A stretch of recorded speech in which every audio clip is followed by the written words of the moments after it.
Ellos creyeron en lo que se les dijo desde arriba por un ministro de salud y luego inyectaron hasta que la aguja ardía. Muchos médicos ganaron tanto dinero con esto que pudieron comprarse un auto deportivo caro. No digo que todos sean codiciosos, solo participaron porque a los médicos que no lo hicieron los castigaron severamente. Eso hay que saborearlo. Afuera decían que tenía 95% de eficacia, pero en realidad era solo 0.8%. Es increíble. La mafia de las vacunas busca ganar dinero, lo entiendo. También hay quienes mencionan reducción de la población. En realidad, el coronavirus fue un experimento bastante malo, porque no murieron tantas personas en todo el mundo como se pensaba originalmente, ¿verdad? Señor Stertz, trabajó 7 años como toxicólogo en Pfizer. Las grandes farmacéuticas desarrollan medicamentos, desarrollan mercados, leí eso hace poco. ¿Es el paciente crónico el verdadero modelo de negocio? Sí, antes de responder esa pregunta con un sí o un no, me gustaría mostrar brevemente la razón por la que estamos aquí juntos. Y es este libro. Escribí este libro porque a principios de 2020, en relación con la catástrofe del COVID, me di cuenta muy rápido de que algo andaba muy mal aquí y entonces intenté advertir a amigos, conocidos y demás porque en 2021 surgieron muchos efectos secundarios y después de eso decidí escribir este libro en 2023. Porque aquí dos empresas, Pfizer y BioNTech, impulsan un producto a una velocidad relámpago sin abordar las cuestiones relevantes de seguridad. Ese es el tema que trato en mi libro. Prácticamente no se realizaron pruebas de toxicidad útiles en animales, sino que se pasó directamente a los humanos, y eso fue realmente un modelo de negocio maldito. Una vez más sobre la pregunta de si la industria farmacéutica desarrolla mercados, creo que hay que entender que las grandes farmacéuticas al menos deben generar un volumen mínimo, es decir, también ganancias mínimas.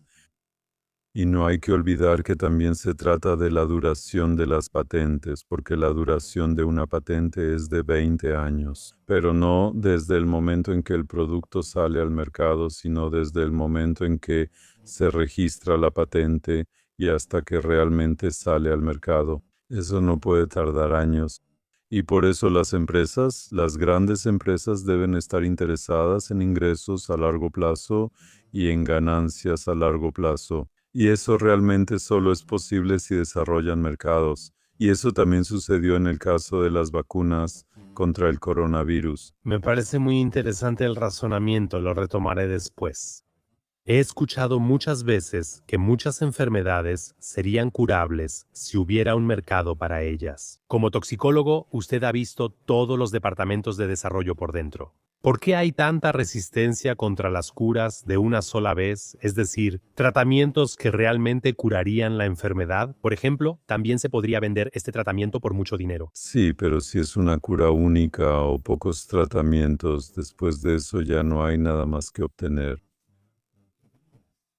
Y si como empresa farmacéutica aún tienes que garantizar que estas sustancias no solo sean eficaces, sino también seguras, entonces los costos son enormemente altos en comparación con lo que se puede ganar. Y si volvemos a estas vacunas contra el COVID, aquí originalmente solo se planeaban 2 inyecciones. Luego se supo que debía continuar al menos 3 veces o cada 4 meses, volviéndose casi una terapia continua. Y entonces, por supuesto, eso resulta increíblemente rentable si se extiende durante años y todavía existe el esfuerzo de empujarnos hacia estas inyecciones contra el COVID y de hacernos vacunar. Aquí se puede ver claramente que esta vacunación realmente estaba orientada al desarrollo de un mercado. Seremos concretos. En 2022, Pfizer obtuvo unos 37 mil millones de dólares con vacunas y Paxlovid, es decir, 100 millones diarios. ¿Por qué hay tanto dinero en esta industria? Sí, eso no se debe ver solo desde la perspectiva de la industria, porque aquí la industria farmacéutica es prácticamente empujada por la bolsa como si la azotaran con un látigo. La industria farmacéutica es llevada a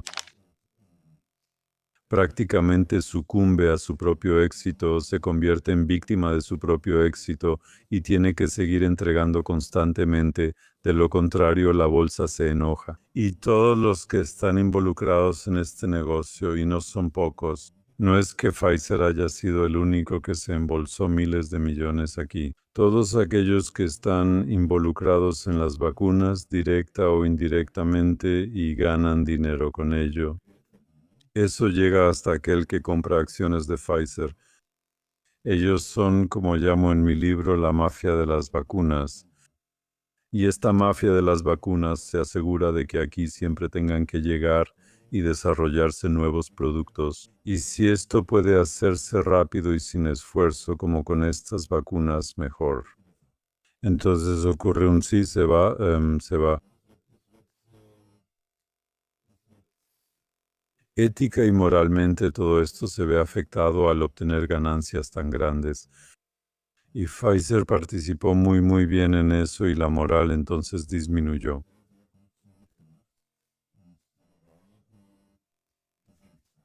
Porque se pudo haber sabido desde el principio que estas vacunas son peligrosas, y los que advirtieron sobre este peligro, a esos los hicieron prácticamente desaparecer, siguiendo el principio de gestión de champiñones. Fueron silenciados y apartados, por lo que ya no hubo críticas. Eso es muy lamentable.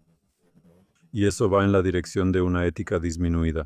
Sí, me parece muy interesante el punto que acaba de mencionar sobre la ética. Cuando las farmacéuticas ganan mucho dinero, los políticos también se involucran en esa mentira. Toda la sociedad se ha corrompido de alguna forma. La ética en toda la discusión sobre el coronavirus, en realidad solo la percibí como marketing, como un término de marketing moral, pero en realidad no fue relevante en ese momento. Estoy de acuerdo con usted. Durante la crisis del coronavirus, la ética desapareció por completo y vimos que desde el principio los políticos y los responsables en las autoridades pisotearon la ética, mintieron descaradamente. Y hasta hoy todavía se afirma que estas sustancias son muy seguras y muy eficaces. Todos sabemos desde hace años que eso no es cierto en absoluto. Y en el ámbito de la ética, por supuesto, las grandes empresas farmacéuticas en esencia están comprometidas con el sector de la salud, pero también están dedicadas y comprometidas con la bolsa y sus productos financieros. Solo hay que mantener el equilibrio. Y cuando enormes ganancias alteran ese equilibrio, porque estas empresas y las organizaciones detrás de ellas ven que funciona de maravilla, entonces me temo que ese equilibrio seguirá alterado en el futuro. En las empresas más pequeñas veo mucho menos ese peligro, pero en los grandes jugadores ahí existe el riesgo de que la ética y la conciencia no funcionen muy bien. En ese tiempo trabajaba en una escuela como profesor de preparatoria y tras unas horas lo pensé de inmediato. Esto parece un guión acordado, como cuando los líderes mundiales leyeron casi lo mismo al inicio. Pensé que esto debió planearse con anticipación, ya que todos avanzan juntos. Y cuando en la escuela vi personalmente cómo la directora trató mal a una colega que solo hizo preguntas críticas. Ella no era de izquierda, no era de derecha, simplemente hizo una pregunta. ¿Cómo es posible que como maestros tengamos que dar clases presenciales, digitales y además llevar todas estas listas al mismo tiempo? Debemos saber quién está vacunado y revisar las pruebas PCR de los alumnos. Y ahí, esa mujer fue destruida frente a todo el grupo. La humillaron tanto que terminó llorando en el suelo. Por parte de la directora, a quien hasta ese momento yo realmente apreciaba mucho, me di cuenta de inmediato. Ok, eso no viene realmente de ella, sino que ella también es solo alguien que tiene que cumplir esa directiva desde arriba, sin preguntar.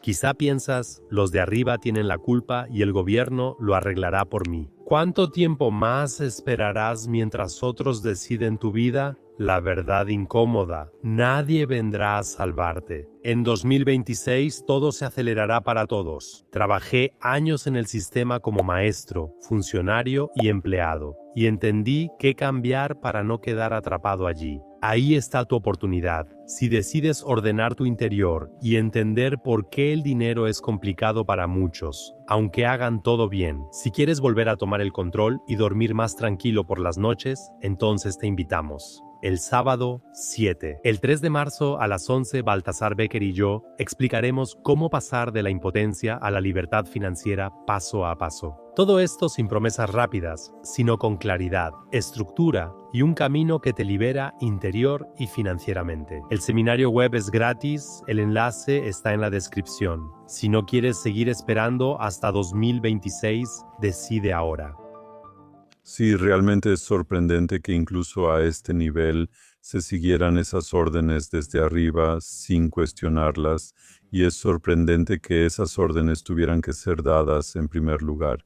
Sabemos que se llevó a cabo algún tipo de preparación militar, es decir, por el hecho de que este virus provenía de un laboratorio de ganancia de función, está completamente claro que aquí se estaba llevando a cabo la fabricación de armas. Y esta industria armamentista también proporcionó de inmediato el antídoto, es decir, la vacuna, y está completamente claro que esta sincronización solo pudo ocurrir a nivel mundial si se había entrenado previamente. Y el último entrenamiento tuvo lugar en septiembre de 2019, con el llamado Evento 201. Ahí se reunieron todos los posibles grandes responsables de la industria, los medios, la política y el sector médico, y se simuló una pandemia de coronavirus.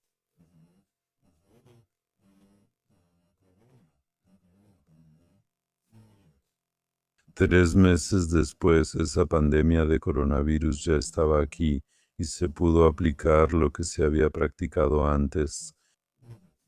Y el ejército también jugó un papel importante en esto porque los contratos con la industria farmacéutica fueron firmados y emitidos por el ejército estadounidense, y es muy probable que el ejército no haya podido producir estas vacunas a la escala necesaria para la población mundial. Ellos solo pudieron suministrar lo que era necesario para el desarrollo clínico, y después de eso hubo que cambiar el enfoque. La industria farmacéutica lo logró a gran escala, el ejército no podría haberlo hecho, así que aquí se puso a toda la población mundial en sincronía. Y al haber fomentado tanto el miedo, fue posible hacer que la gente marchara al mismo ritmo y soportar lo que se planeaba hacer. Aunque ahora parezca casi increíble, así fue como sucedió. Me parece genial que mencione el tema del miedo. De hecho, yo también me vacuné una vez. En ese entonces me puse la vacuna de BioNTech en 2021. Mi esposa estaba muy embarazada y ambos tuvimos una infección fuerte. Creo que en 2021 la cepa seguía siendo relativamente fuerte. Luego ella dijo, casi al final del año, en el 8º mes de embarazo: oye, Simón, estás en una zona de alto riesgo. Tienes 200 interacciones con alumnos al día. ¿No has pensado en vacunarte por si acaso? La verdad, no quiero traer al mundo a un niño con discapacidad. También recibí notificaciones push de mi doctor recomendando vacunarme y similares. Seguí ese miedo. Me vacuné solo una vez y no tuve efectos secundarios del coronavirus. Gracias a Dios, probablemente recibí una de las mejores vacunas de BioNTech. Cuando mencioné eso en la última charla con el profesor Bhakti o el doctor Niels, recibí comentarios inmediatos de todos. No había notado que hay posturas muy rígidas sobre el coronavirus por todos lados. Sí, de alguna manera no debería haber contacto contigo, es decir, eres contagioso. Existe un término que se llama vaccine shedding, que significa que, básicamente, a través de esta vacuna puedo afectar de alguna manera a otros. Y ahí pensé, sí se cometieron errores, sí se ganó mucho dinero. Si uno insiste en hurgar en la herida, y creo que los corazones deben latir más alto que nuestras heridas, eso no ayuda a nadie. El miedo fue uno de los principales factores que dividió a la sociedad, incluso en familias. Lo que se hizo ahí, para mí, tuvo rasgos satánicos. Estoy totalmente de acuerdo. El miedo lo hizo posible, y eso también lo conocemos por la historia. En cuanto castigas a uno para educar a 100, eso funciona en las dictaduras.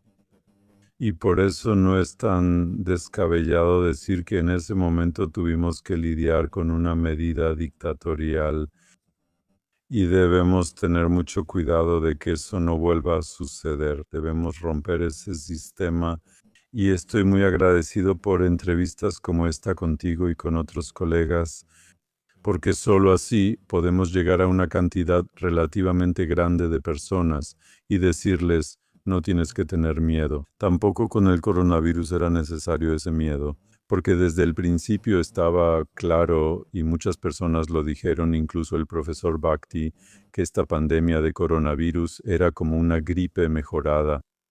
Si eso se hubiera aclarado a la gente, probablemente muchos no habrían querido vacunarse. Pero eso tenía que evitarse a toda costa, así que la gente fue prácticamente empujada a la inyección por el pánico que se transmitió, la pandemia de los no vacunados. Vi un video en Estados Unidos donde el presidente Biden decía, vacúnense, vacúnense, vacúnense. Eso salió en todos los canales de televisión. Se repetía como un mantra y se imponía a la fuerza, de tal manera que nadie se atrevía a oponerse. Nadie no es correcto porque al menos el 25% de la población pudo resistirse a esos llamados. Y muchas personas, incluidos muchos médicos, pagaron un precio muy alto por su resistencia cuando emitieron certificados de exención de mascarilla o simplemente no vacunaron a la gente. Tuvieron que cerrar en parte sus consultorios y hubo allanamientos, fueron prácticamente destruidos. Y eso simplemente no debe volver a pasar. Y también por eso escribí mi libro y demuestro que las farmacéuticas no hicieron lo que realmente deberían haber hecho para garantizar la seguridad de su producto. Así que ahora voy a hacer un paréntesis. En caso de una epidemia grave, como por ejemplo el ébola, estoy totalmente de acuerdo en que no se hagan pruebas en animales, porque ahí está en juego todo y hay que ir rápido con las personas e intentar. Las muertes y el ébola puede matar entre el 20 y el 50% de las personas. Hay que evitar eso creando un producto eficaz, aunque tenga efectos secundarios. Pero con una gripe no se puede decir eso, no hacemos pruebas de seguridad, se trata de salir al mercado lo más rápido posible. Pero eso ya lo dijo claramente el señor Gates en la televisión alemana en Semana Santa de 2020. Aquí estamos haciendo un desarrollo muy rápido con menos datos, pero sin poner en peligro la seguridad. Y lo mismo se reveló después en los archivos del RKI. Escribieron, estamos desarrollando muy rápido, pero los datos relevantes sobre la seguridad los recopilaremos hasta después de la comercialización. Eso significa que aquí se realizó intencionalmente un experimento humano, lo cual prohíbe el Código de Nuremberg. Así que, lamentablemente, muchas personas en su miedo y depresión no quisieron escuchar eso. A las personas que hablaban con franqueza se les llamó teóricos de la conspiración, paranoicos y enemigos del Estado, etc. Se les etiquetó así. El Papa también dijo, vacúnense, es un acto de paz y de cristianismo.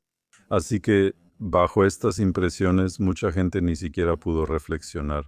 Eso es muy, muy lamentable. Me dio escalofríos cuando mencionaron el término experimento humano. Fue justo ahora, cuando dicen, todos participaron en esa gran mentira allá afuera. Con la guerra en Ucrania no es diferente. Todas las autoridades morales en las que originalmente confiábamos. Vacunarse es un acto de amor al prójimo. Enviar armas es un acto de amor al prójimo. Me pueden decir lo que quieran, pero el poder definitivamente corrompe.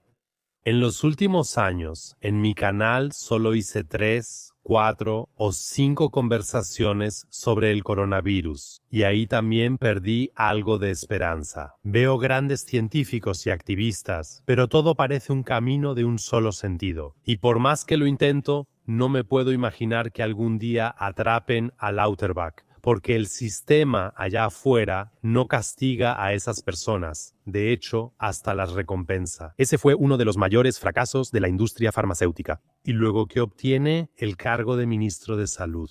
Y así es como sucede con muchos otros, que simplemente apoyan una narrativa específica. Entonces, ¿cómo podemos romper este círculo vicioso? Entonces habría que intentar romper este sistema, y eso probablemente va más allá de personas como Lauterbach y Spahn.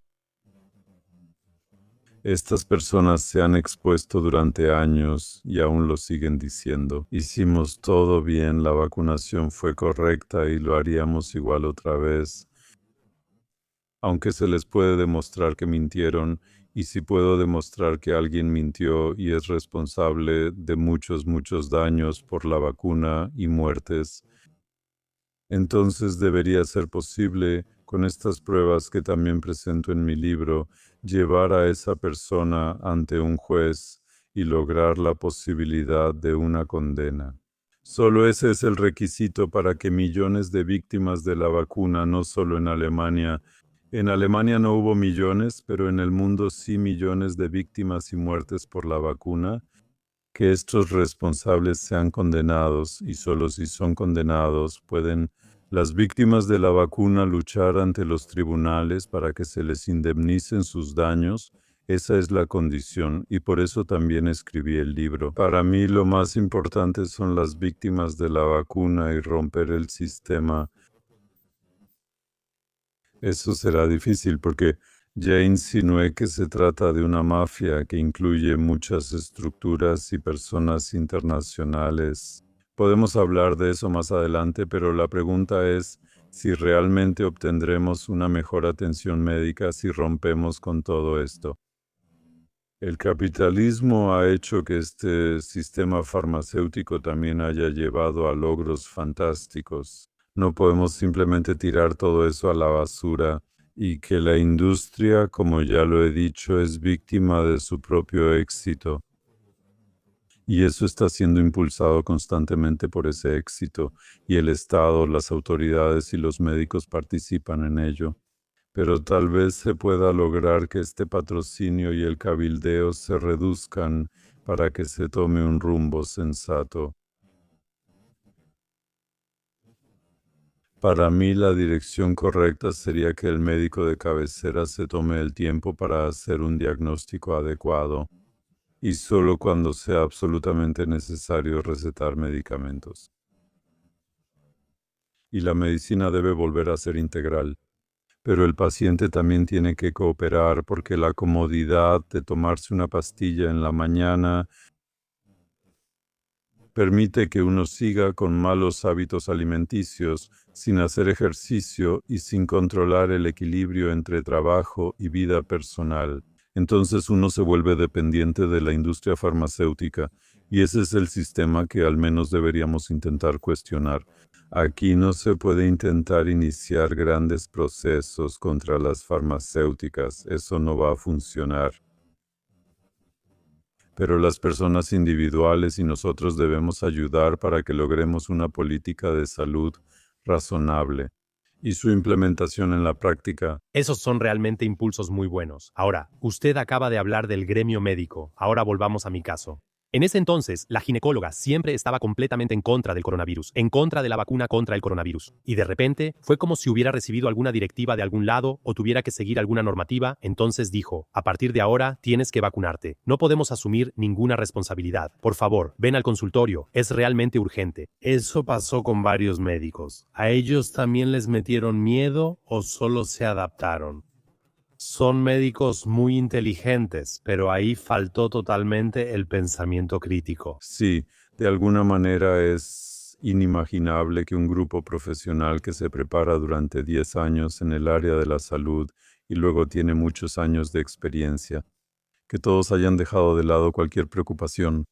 Creyeron en lo que les decían desde arriba por parte de un ministro de salud, y luego inyectaron hasta que la aguja ardía. Y probablemente no sea una exageración decir que muchos médicos ganaron tanto dinero con eso que pudieron comprarse un auto deportivo caro o cualquier otra cosa. Y ese incentivo ciertamente fue una razón por la que los médicos cerraron los ojos y los oídos. Lamentablemente hay que decir que muchos médicos, no todos, pero muchos simplemente creyeron lo que se les decía, y aunque desde el principio pudieron haber sabido que no se trataba de una plaga mortal, ellos pudieron saber que los contagios tras la vacunación ya se habían visto en el estudio clínico de Pfizer, mostrando que la eficacia no era del 95%. Ellos tienen formación científica y no preguntaron cómo se llega a ese 95%. Ese 95% se debió cuestionar preguntando, ¿cuál es el intervalo de confianza y el intervalo de confianza? Eso muestra que va de menos 120 hasta 95. Eso significa que la verdadera eficacia, la eficacia absoluta, es de 0.8% y no del 95%. Y eso, los médicos que realmente también son evaluados en matemáticas y en muchas otras cosas, lo podrían haber cuestionado y sabido, pero no lo hicieron. No insinúo que todos sean codiciosos, solo siguieron la corriente, ya que los médicos que no lo hacían eran castigados severamente. Eso hay que saborearlo. Afuera nos vendieron una eficacia del 95% y de hecho era del 0.8%. Eso es realmente increíble. Ahora, usted acaba de mencionar a Span Lauterbach. En este contexto, de alguna manera se me vino a la mente Ursula von der Leyen. Ahora, la Comisión Europea firmó contratos de vacunas con Pfizer por miles de millones. No sé cuántos miles de millones fueron, pero debieron ser varios. Partes de esos contratos aún están censuradas. Ella borró o no entregó la comunicación por SMS. ¿Esto es corrupción al máximo nivel? ¿Qué ocurre cuando la industria farmacéutica y la política están tan ligadas y se envían mensajes? ¿Quién controla a quién?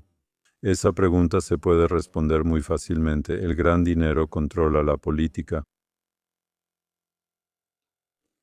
Quizá esperen un discurso largo, pero ese es el meollo del asunto.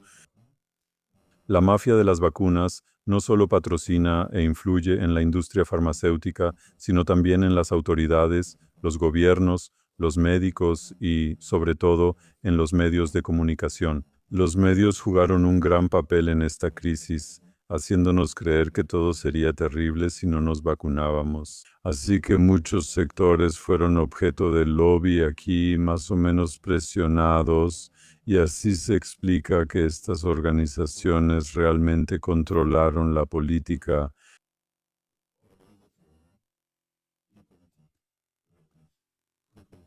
Ahora se han borrado todos los mensajes de texto de Ursula von der Leyen. ¿Cree usted que esa es también una razón por la que es tan susceptible de ser chantajeada? Por ejemplo, por un Donald Trump, que luego le muestra los mensajes de texto y le dice, Úrsula, por favor no te arriesgues demasiado, tengo algo en tu contra. Con eso, mañana estarías en jaque mate y serías persona non grata en todos los periódicos del mundo. No creo que este juego se juegue así.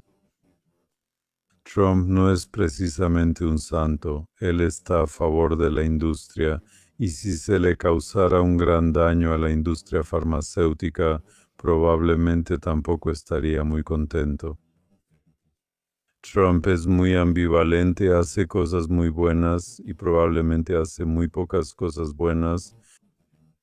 Y la señora von der Leyen, con sus mensajes de texto, ya hizo el mismo juego cuando era ministra de Defensa. Los mensajes de texto ya no se podían encontrar. Así que es evidente que es muy astuta en la forma en que actúa, tratando de no dejar ningún rastro. Y eso fue y sigue siendo recompensado. No sé cuál será el próximo puesto que obtenga, tal vez jefa de la ONU o de la OMS. Ella es médica, así que podemos prepararnos para muchas cosas. Aquí no se juzga ni se trata a las personas por su competencia, sino que se trata de este principio de puerta giratoria. Yo abro la puerta y tú me ayudas a conseguir el siguiente puesto. Lamentablemente ese es un juego muy triste. Y sobre la señora von der Leyen prefiero no comentar más, igual que sobre otras personas. Spahn o Merkel, ustedes jugaron muy bien este maldito juego. Estoy totalmente de acuerdo con usted. Nos gobiernan mafiosos absolutos, como una von der Leyen. O si vemos a una Christine Lagarde, la presidenta del BCE, la guardiana de nuestro dinero. Ella ha sido condenada legalmente por varios casos de corrupción. Esa señora puede seguir cuidando el dinero. Es muy bizarro cuando uno observa todas las instituciones desde arriba, como usted bien describió.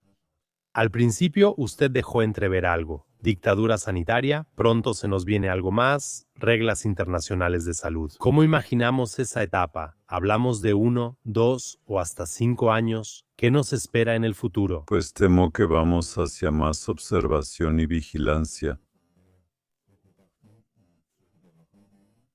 Eso se nota en todos los diferentes avances tecnológicos que al menos nos recomiendan como avances. Los contratos de la OMS, es decir, estos contratos pandémicos también van en la dirección del control. Y no hay que olvidar que la mayor parte de los proyectos de la OMS son proyectos de vacunación. Lo mismo pasa con la ONU, así que claramente son parte de la mafia de las vacunas. Igual que Gates, Rockefeller y el WEF. Y ellos solo tienen interés en poder controlarnos, vigilarnos y dirigirnos. Y temo que vamos en una dirección que Orwell describió en su libro 1984 o Huxley en Un mundo feliz. Eso significa que solo existe la verdad de lo que nos cuentan desde arriba. Tenemos que obedecer y someternos. Esa es una tendencia que se puede ver claramente, y muchas personas hablan y escriben sobre eso. Estoy convencido de que eso no es una fantasía, sino que tiene que ver con el pasaporte electrónico para la Unión Europea. Además, se añadirá un pasaporte de vacunación electrónico. Y si uno no cumple con los intervalos de vacunación requeridos, es muy probable que le bloqueen la cuenta.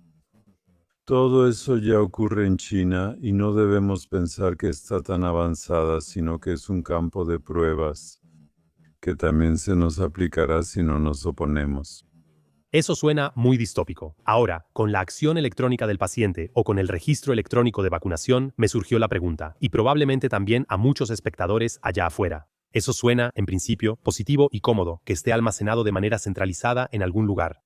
¿Cree usted que los estados o todas estas OMS y las dictaduras sanitarias llegarían tan lejos? Usted mencionó a China como ejemplo. ¿Cómo funciona exactamente? Si no me vacuno a tiempo, ¿no puedo salir de la ciudad? ¿Qué implica eso en política real? Si te obligan a hacer lo que se ordena, y eso por supuesto también tiene que ver con el dinero, pero sobre todo con el poder. Si la gente sabe que será castigada si cruza la calle con el semáforo en rojo y la cámara lo capta, entonces no lo harán. Y si alguien sabe que si no cumple con su obligación de vacunarse, la cual es establecida por la OMS, entonces tal vez tendrá que pagar cuotas más altas en el seguro médico. Aquí el campo está abierto para tomar medidas que mantengan a la gente en línea. Eso significa, en lo que respecta a lo que genera mucho dinero y poder. Señor Sters, ¿qué significa exactamente? ¿Quién decide en el próximo estado de emergencia? ¿Los parlamentos nacionales o los comités internacionales que mencionó? ¿Ahora hablamos de pandemias que nos afectarán cada pocos años? ¿Cómo debemos imaginarlo? Podría decir, sí, tiene usted razón. Habrá pandemias porque ya hay una gran cantidad de vacunas en desarrollo para combatir esas pandemias. Entonces, vamos en esa dirección y en realidad solo tenemos la opción de resistirnos presionando también a nuestro gobierno, es decir, a nuestros diputados, para que no lo permitan. No podemos confiar en que los parlamentos hagan algo aquí, porque mire, el Parlamento Europeo, ellos no tienen ninguna autoridad. Solo aprueban todo sin cuestionar. Y así será también en este aspecto en la política de salud. Se les prometerá a las personas que todo esto es solo para el bien de los pacientes, y los parlamentos lo aprobarán sin cuestionar. Después uno ve en la letra pequeña lo que realmente significa. Y por eso aquí un procedimiento democrático, eso es solo un deseo. Eso no pasará mientras la mafia de las vacunas siga influyendo aquí, y esa influencia probablemente aumente aún más. La mafia de las vacunas solo busca dinero, lo entiendo. Ahora también hay otras voces que dicen sí, reducción de la población y todo eso. En realidad, el coronavirus fue un experimento bastante malo, porque no murieron tantas personas en todo el mundo como se pensaba originalmente, ¿verdad? Eso depende de cómo lo veas. Por el coronavirus murieron pocas personas, porque sabemos que probablemente la mayoría de las personas que murieron en ese tiempo, que en realidad no murieron por coronavirus, sino por cualquier otra cosa, tal vez con coronavirus, pero no por coronavirus. Y aquellos que murieron en todo el mundo, eso todavía no se sabe con certeza hoy en día. Sabemos, es decir, fue calculado por estadísticos serios que aproximadamente 17 millones de personas han muerto por la vacuna. Eso, en el contexto total de la población mundial, no es mucho, pero sobre todo eran personas que en su mayoría eran jóvenes y no merecían en absoluto ese destino. Y se sabe que cientos de millones de personas que sacrificaron su salud tienen enfermedades muy graves y ya no pueden desempeñar sus profesiones. Y de nuevo, principalmente son personas jóvenes de hasta 50 o 60 años las que se ven afectadas, y no solo personas mayores. Y por supuesto, también sabemos que las víctimas del virus son principalmente personas de alrededor de 80 años o más, y eso es exactamente así. Es el grupo que muere por una fuerte ola de gripe. Así que creo que aquí se puede describir un escenario muy negativo, es decir, tal vez no hubo una reducción significativa de la población, pero todavía no lo hemos visto todo. Ahora sabemos que renombrados investigadores del cáncer advierten que constantemente hay nuevos casos de cáncer, algunos de los cuales ya estaban curados. Pero de repente reaparece el llamado cáncer turbo. Los ministros de salud responsables y otros dicen que eso es una tontería, pero los investigadores del cáncer y los médicos que trabajan en ese campo lo saben. Así que el cáncer turbo podría haber sido causado por la contaminación de las vacunas con partículas de ADN, que aquí se produce una supresión de los mecanismos que actúan contra el cáncer en el cuerpo, por lo que se fomenta la aparición del cáncer.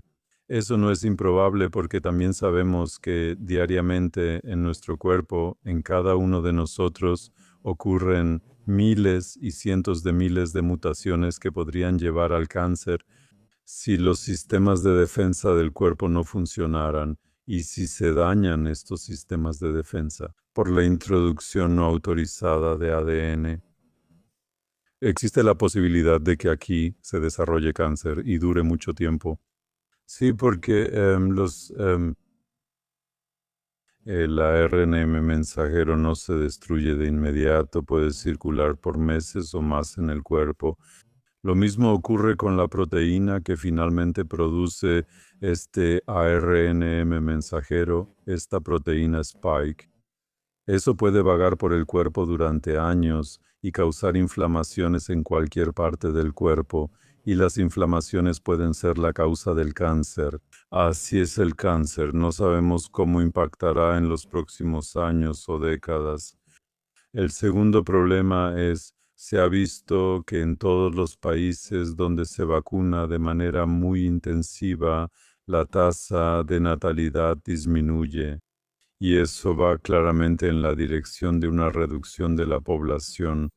No es un efecto brutal que se vea de la noche a la mañana, pero aunque haya comenzado de manera gradual desde hace décadas, ahora se está manifestando mucho más fuertemente. Y eso lo considero una situación realmente sí muy aterradora. Algunas corrientes políticas afirman que eso es maravilloso. Estamos contentos cuando hay menos personas en la Tierra para que el calentamiento climático disminuya, pero creo que esa es la dirección equivocada. Lo viví de cerca. 5 amigos cercanos de mi padre en Wuppertal, que recibieron AstraZeneca o BioNTech, fallecieron. Llegaron al hospital con síntomas de gripe.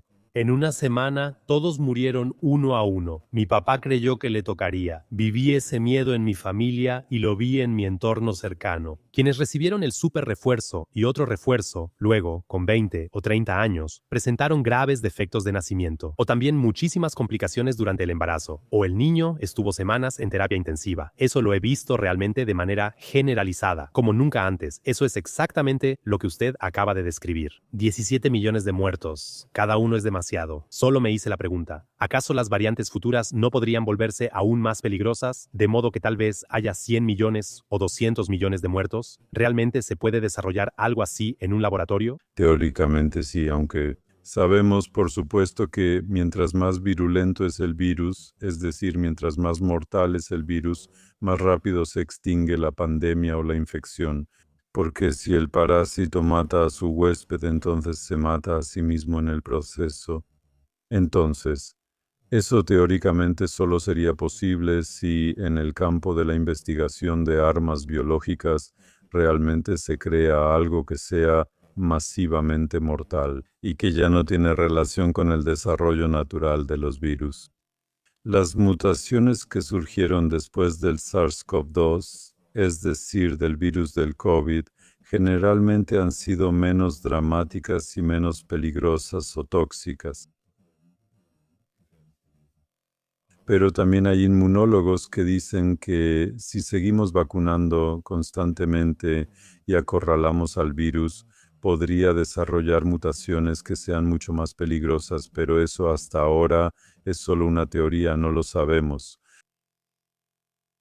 Y quizá brevemente sobre algo que usted mencionó, que aquí han fallecido personas de las que en realidad no se habría esperado. Eso también tiene que ver con que desde arriba se prohibió tratar a los pacientes en una etapa temprana. Se prohibieron medicamentos que estuvieron en el mercado durante décadas, como la ivermectina y la hidroxicloroquina, solo se podían administrar en el hospital.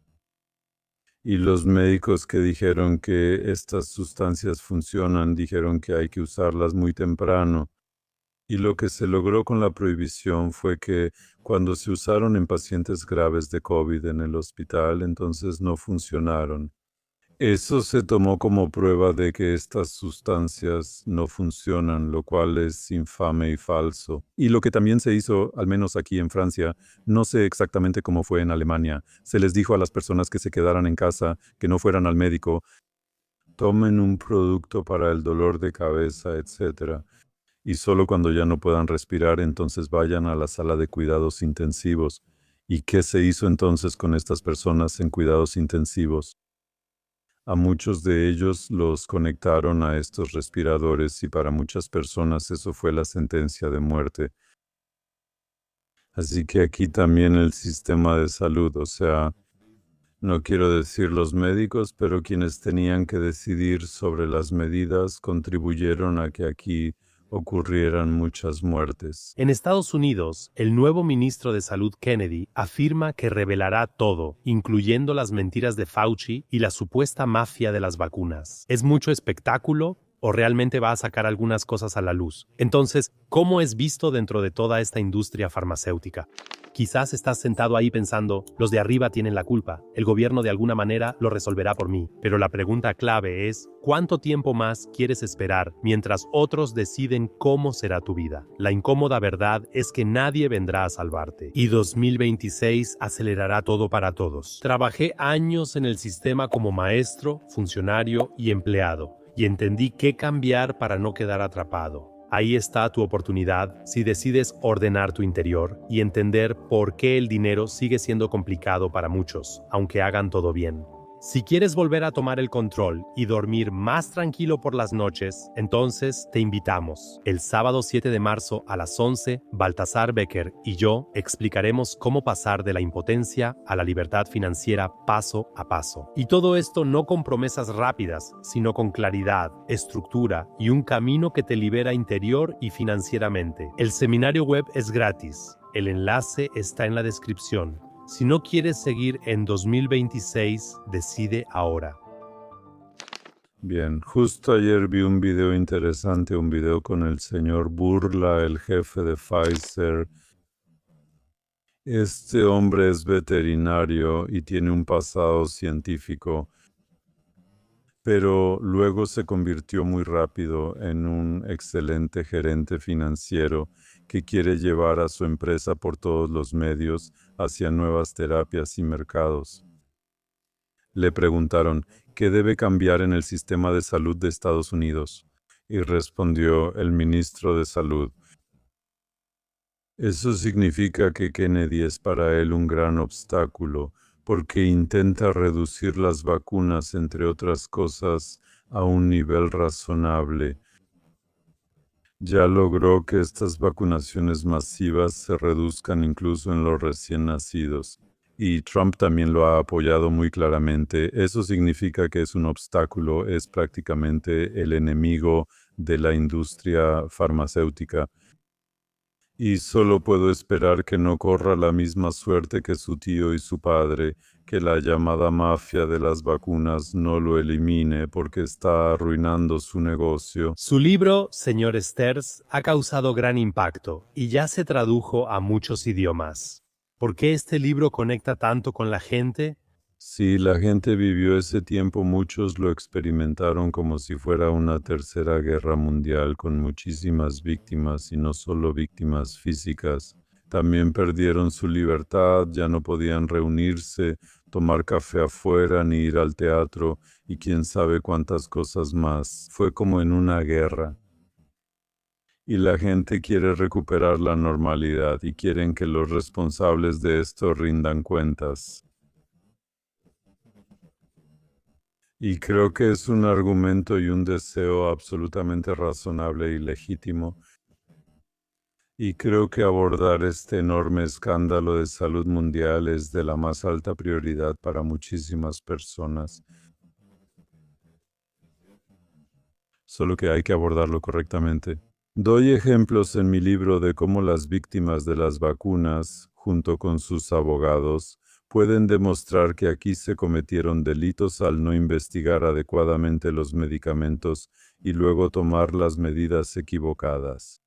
Si van así ante el tribunal y pueden demostrar que sus sufrimientos y efectos secundarios provienen de la vacuna, entonces tendrán éxito en obtener una compensación. Hasta ahora, lamentablemente, se les ha dado la espalda a estas personas. La política les prometió que al vacunarse se salvarían ellos, sus vecinos y su familia, y que debían vacunarse.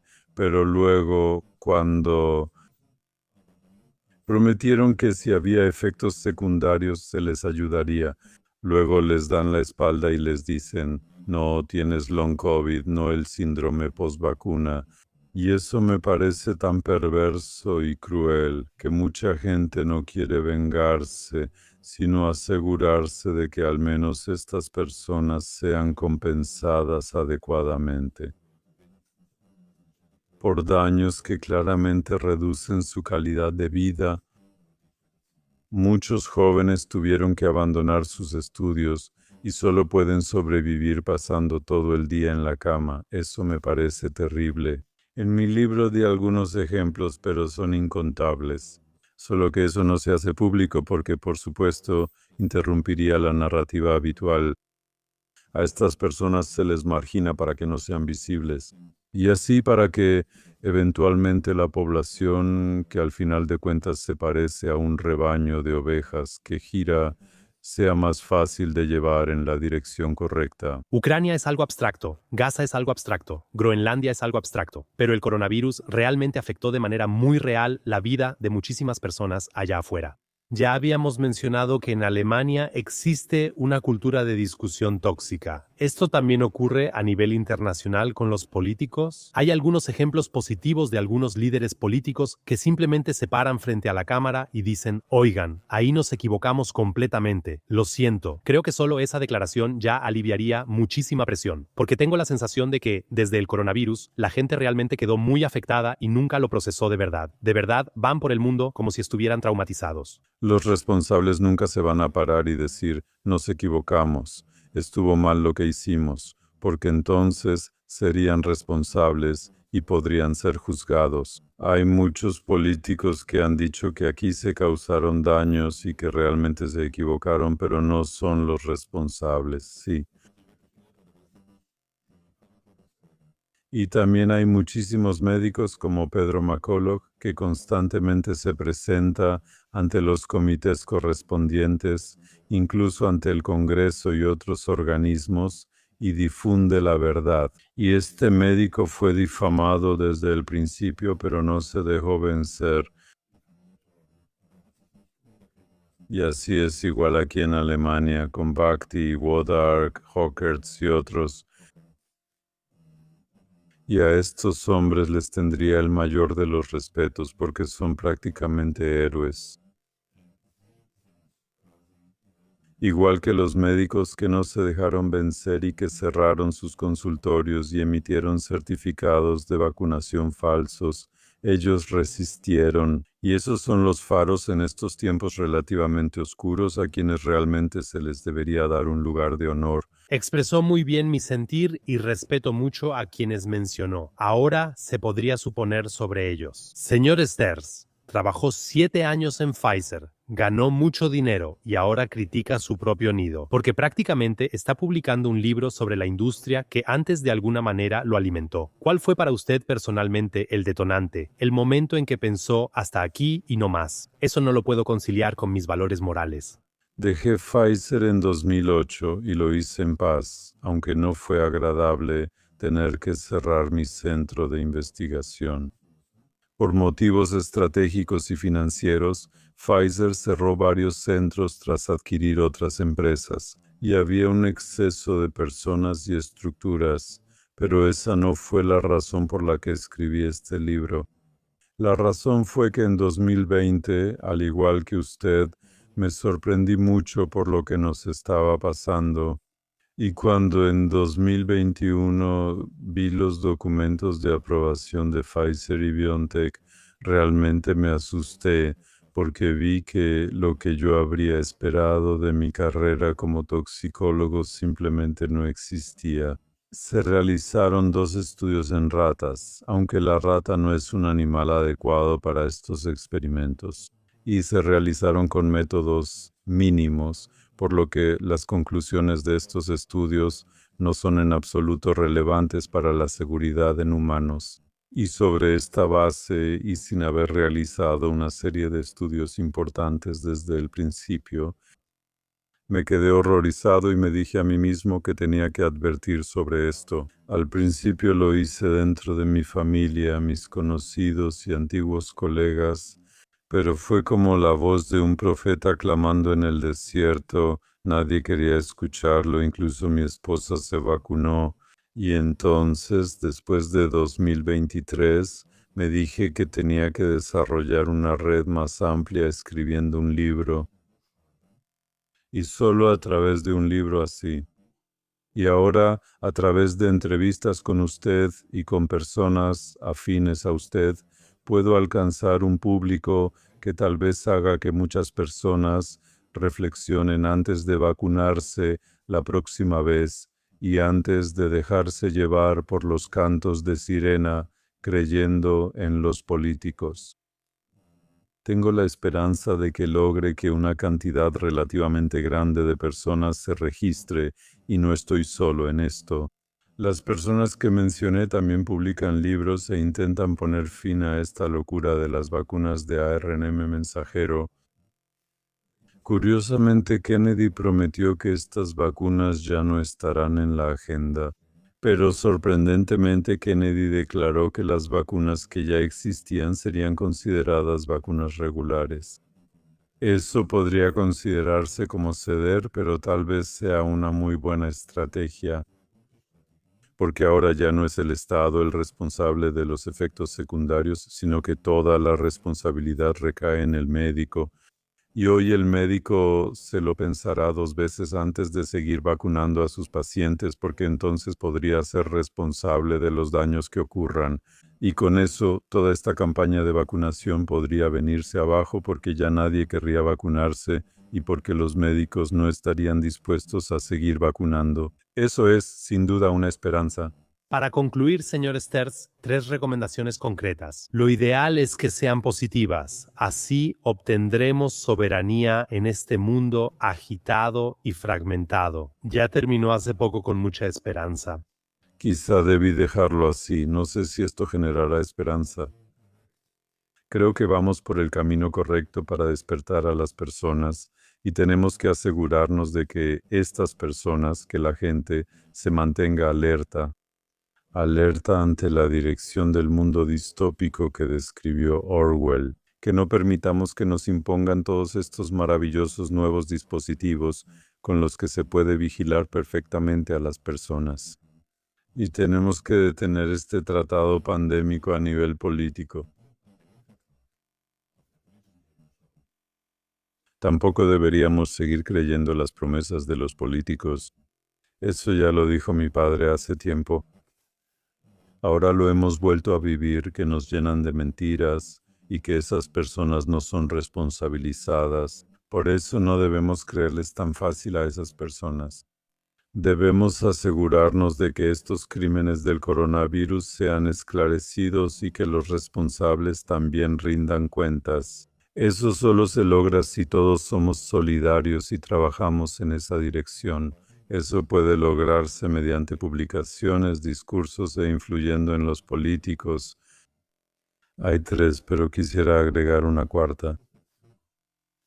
No deberíamos perder la confianza en nuestros médicos. Y eso implica que también asumamos la responsabilidad personal en el ámbito de la salud, presionando a nuestros médicos para que dejen atrás la medicina de 3 minutos, hagan diagnósticos correctos y receten solo los medicamentos necesarios. Y que así lleguemos a una política de salud integral, a un tratamiento como el que Hipócrates propuso hace 2000 años. Con eso podríamos hacernos un gran favor a todos. Y gracias a Dios tengo un médico, aquí un médico general que se toma el tiempo para nosotros para hacer lo correcto. Pero la mayoría de las veces salimos del consultorio con una lista de medicamentos. Eso debería reducirse, no para destruir la industria farmacéutica, ya que tiene muchas tareas importantes. Esas fueron unas palabras finales hermosas, y definitivamente solo puedo estar de acuerdo con su padre. Realmente es un consejo muy, muy sabio. Siempre lo digo aquí en el canal. No le crean ni a un lado, es decir, a los que vienen con una actitud un poco de revolucionarios, ni al otro lado, que es súper políticamente correcto. Algunos parecen siempre tener un palo metido, pero confíen en sí mismos. Ahora vivimos una revolución de la conciencia. Si hoy realmente quieren arriesgarse a decir algo fuerte, asuman la responsabilidad por ustedes mismos. La responsabilidad propia es el verdadero acto de rebeldía. Creo que todas las narrativas de mentiras o de las últimas décadas de alguna forma salen a la superficie. Toda la narrativa, ya sea democracia, libertad, medios, política, dinero o escuela, está siendo cuestionada de alguna forma. Actualmente vivimos una de las mejores etapas para asumir la responsabilidad personal. Por eso, sus ideas me parecieron maravillosas. Me pareció que la conversación realmente me ayudó mucho y también ayudará mucho a nuestra comunidad. Vamos a poner el enlace de la conversación o del libro aquí abajo. Gracias por su tiempo, señor Sterz. Le deseo lo mejor a usted y su familia. Gracias, igualmente. Quizá algún día nos veamos de nuevo cuando todo esto dé frutos. Gracias, que tenga un buen día. Gracias.